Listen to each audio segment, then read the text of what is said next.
Welcome to TNPSC preparation. So இது என்ன serious அப்படின்னு பார்த்தீங்கன்னா 11th ஸ்டாண்டர்ட் நியூ புக் பார்த்துட்ருக்கோம். ஸோ அதில் வந்து பொலிட்டிக்கல் சயின்ஸில் வால்யூம் 2ல் சோஷியல் ஜஸ்டிஸ் அப்படின்னு ஒரு சாப்டர் இருக்குது. ஸோ அந்த சாப்டரோட part 6 of the video. So இந்த சாப்டர் ரொம்ப பெருசாக இருக்கனால சீரியஸ் வந்து அதிகமாக போயிட்டுருக்கு. மேபி 7-8 வரும் அப்படின்னு நினைக்கிறேன்.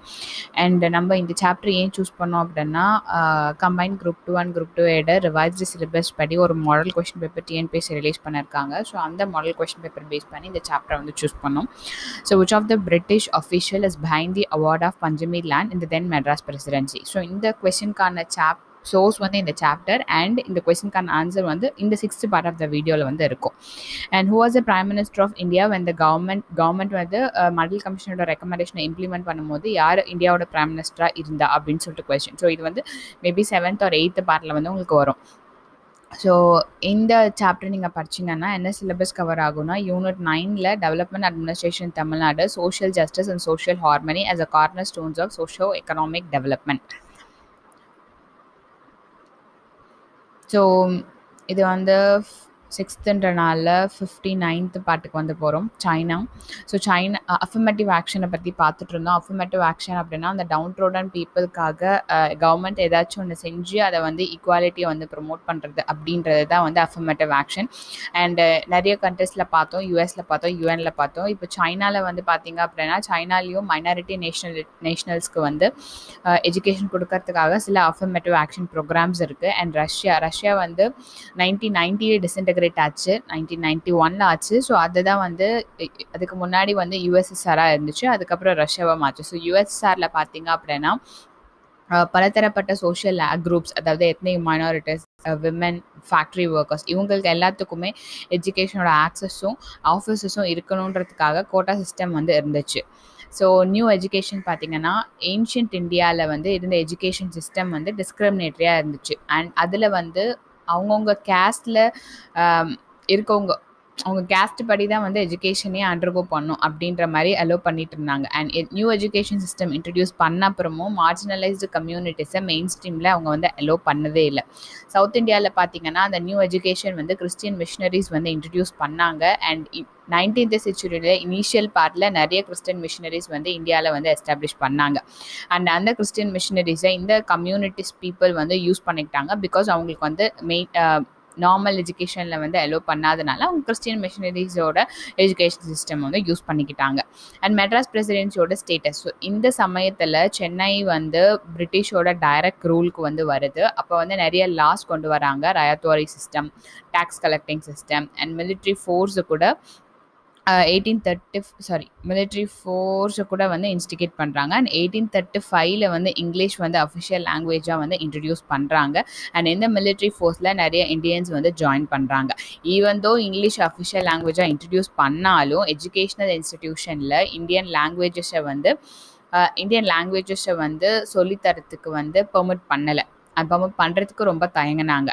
ஏன்னா இங்கிலீஷ் ஃப்ளூயண்ட்டாக இருக்கவங்கள தான் வந்து மிலிட்ரி ஃபோர்ஸில் வந்து விட்டாங்க.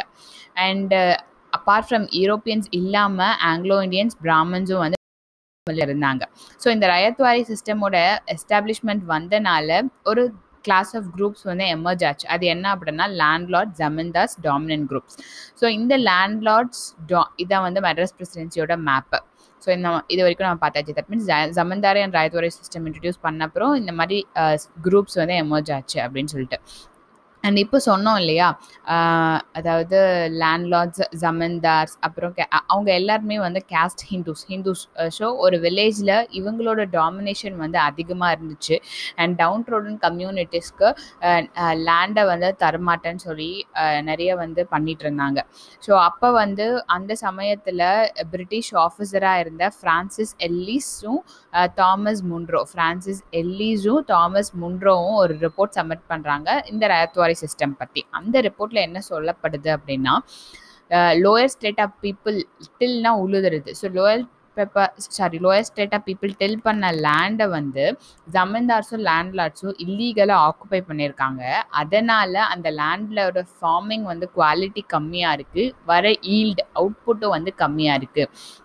அண்ட் இதனால் கவர்மெண்ட்டோட லேண்ட் இன்கம் டேக்ஸ் வந்து பாதிக்குது அப்படின்னு சொல்லி ஈவன் இந்த ஜமீன்தார்ஸ் வந்து என்ன பண்ணாங்கன்னா அந்த லோவர் ஸ்டேட் ஆஃப் பீப்புள் வந்து அவங்களோட லேண்டை விட்டு வெளியே அமிச்சிட்டாங்க. எக்ஸ்கியூஸ்.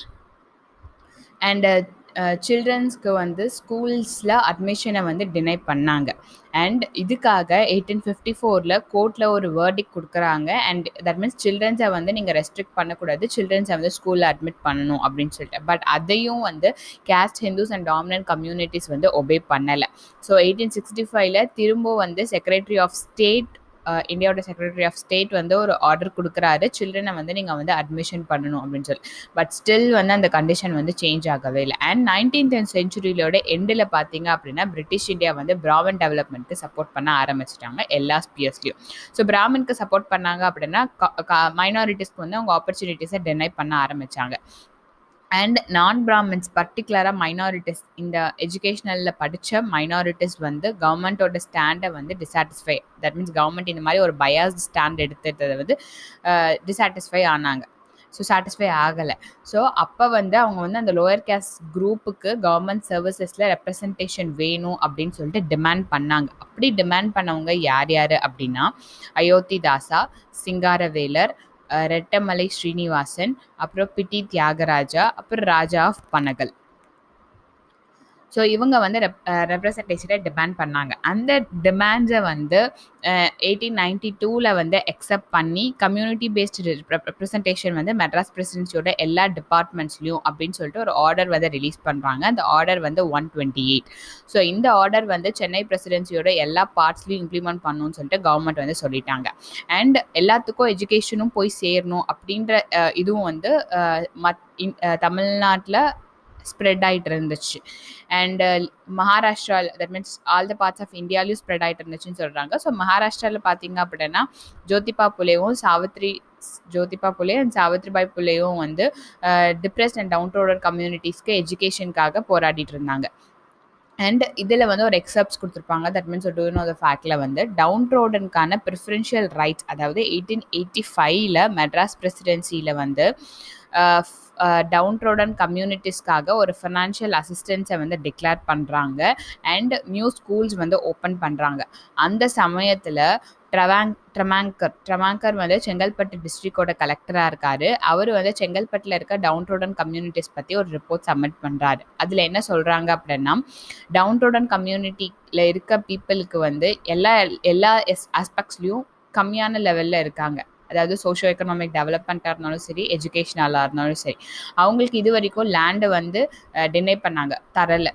அண்ட் இது வரைக்கும் அவங்கள வந்து அவங்களோட ஓன் ஹவுஸை அவங்கள கட்ட விடலை. எஜுகேஷனல் ஆப்பர்ச்சுனிட்டியும் ரிஜெக்ட் பண்ணப்பட்டுச்சு. அவங்கள அடிமைகளாக வித்துட்ருக்காங்க. அண்ட் நிறைய லேண்ட் வந்து இங்கே பேரனாக இருக்குது. அண்ட் இதனால் கவர்மெண்ட்டோட இன்கம் வந்து கம்மியாக இருக்குது. ஸோ கவர்மெண்ட்டோட இன்கம்மை இன்க்ரீஸ் பண்ணணும்னா இந்த பேரனாக இருக்க லேண்டை வந்து பீப்புளுக்கு டிஸ்ட்ரிபியூட் பண்ணலாம் அப்படின்னு சொல்கிறாரு. ஸோ இந்த மாதிரி அந்த ரிப்போர்ட்டில் நிறைய ரெக்கமெண்டேஷன் கொடுக்குறாங்க. அண்ட் 1892 கவர்மெண்ட் இந்த ரிப்போர்ட்டை வந்து அக்செப்ட் பண்ணிக்கிறாங்க. அதுக்காக 12 lakh acres ஆஃப் லேண்டை வந்து லோவர் கேஸ்ட் குரூப்புக்கு வந்து டிஸ்ட்ரிபியூட் பண்ணுறாங்க. ஸோ இந்த லேண்டுக்கு பேர் தான் வந்து பஞ்சமி லேண்ட். அண்ட் அந்த ஸ்கூல்ஸ் ஓப்பன் பண்ணாங்க இல்லையா, அந்த ஸ்கூல்ஸ் வந்து பஞ்சமர் ஸ்கூல். பஞ்சமர் அப்படின்னா அந்த எக்ஸ்க்ளூடட் கம்யூனிட்டியை வர்ணா சிஸ்டமில் வந்து அப்படி தான் சொல்லுவாங்க, பஞ்சமர் அப்படின்னு சொல்லிட்டு. அண்ட் பஞ்சமர் ஸ்கூலை ஆதி திராவிடர் ஸ்கூலாக வந்து மாற்றணும் அப்படின்னு சொல்லிட்டு அயோத்திதாசாவும் சிங்காரவேலரும் சொல்லியிருக்காங்க. பிகாஸ் அதுதான் வந்து நம்ம கொடுத்த ட்ரெடிஷ்னல் நேம் அந்த டவுன் ரோடன் பீப்புளுக்காக. ஸோ இதுதான் வந்து நம்மளுக்கு வந்து குவெஷனில் வந்து கேட்டிருப்பாங்க. பார்த்தீங்க அப்படின்னா which of the British official is behind the award of Panchami land at the then Madras Presidency? So Chengalpattu district collector Tremenheere தான் இதுக்கு வந்து ஆன்சர். ஆப்ஷன் பி தான் இதுக்கு வந்து ஆன்சர். ஸோ இந்த வீடியோ சீரிஸ் இதோட முடியுது. இது உங்களுக்கு பிடிச்சிருந்தா லைக் பண்ணுங்கள், ஷேர் பண்ணுங்கள், சப்ஸ்கிரைப் பண்ணுங்கள். தேங்க்ஸ் ஃபார் வாட்சிங்.